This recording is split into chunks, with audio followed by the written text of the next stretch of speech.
Welcome to The Explainer. All around the world, governments are making these massive bets on technology, and they're using the familiar language of economics to talk about it. But if you look just a little closer, something totally different is driving the game. The words are old, but the goals, they're brand new. So what is really going on here? And yeah, that brings us to the central mystery we're going to unpack. We keep hearing these familiar terms like industrial policy thrown around to justify these huge investments in things like semiconductors and AI.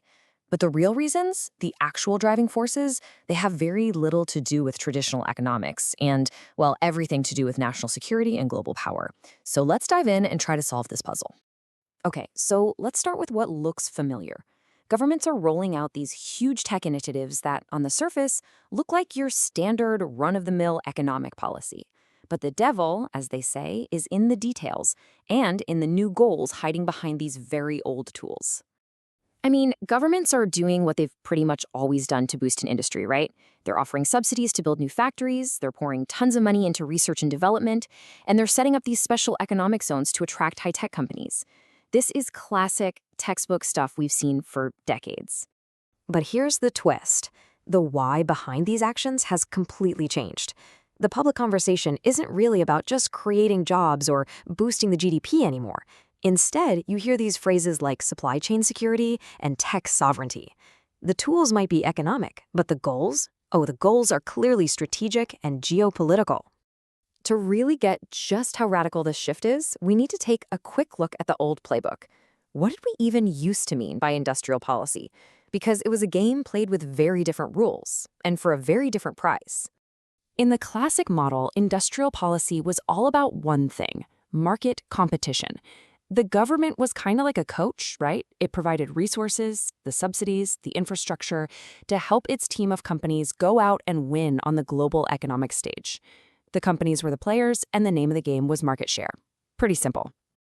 So if that was the old playbook, why did we throw it out? Well, the game didn't just change. The entire playing field was transformed by a new generation of technology. We're not talking about cars or steel anymore. This is a whole different ballgame.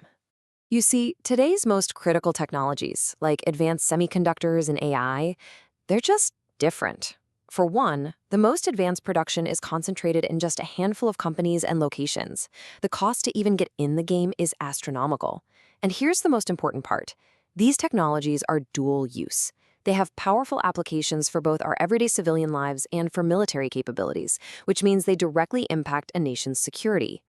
And this right here, this gets to the absolute heart of the matter. A computer chip that can power your smartphone and a hypersonic missile? Well, it just can't be treated like any other product on the market. When a technology has immense economic value and critical military significance, its strategic value is simply too high to be left to the market alone. And that one fact changed everything. This new reality does more than just bend the rules. It completely redefines the players themselves, and it changes what it even means to win the game. I mean, this is a profound shift. A leading tech firm is no longer just a business trying to make a profit. From a government's perspective, that company is now a strategic national asset. Its success is a symbol of the nation's technological independence, its tech sovereignty, and its capabilities have become a powerful bargaining chip in global diplomacy. And if the players are different, you better believe the scoreboard is different too. We used to measure success with clear market metrics. Did GDP go up? Did we create jobs? Now the metrics are strategic. Do we control this key technology? Are we free from depending on other nations? Think about it. A policy could be inefficient. It could even lose money. But if it secures a domestic supply of advanced chips, it's now considered a huge success. So let's take a step back. If we're still using the old words of industrial policy, but the players, the goals, and the way we keep score have all changed, what are we actually talking about today? What is this new framework we're all operating in? What we're witnessing is this incredible fusion of three once separate worlds of policy. You take traditional industrial policy, you add the goals of national security policy, and then you blend that with the tools of foreign policy. And what you end up with is something completely new. And that brings us to the new reality. We have officially entered the era of tech geopolitics. This isn't just some small tweak to the old system. It's an entirely new model for governance, a hybrid where technology is seen through economic, security, and diplomatic lenses all at the same time.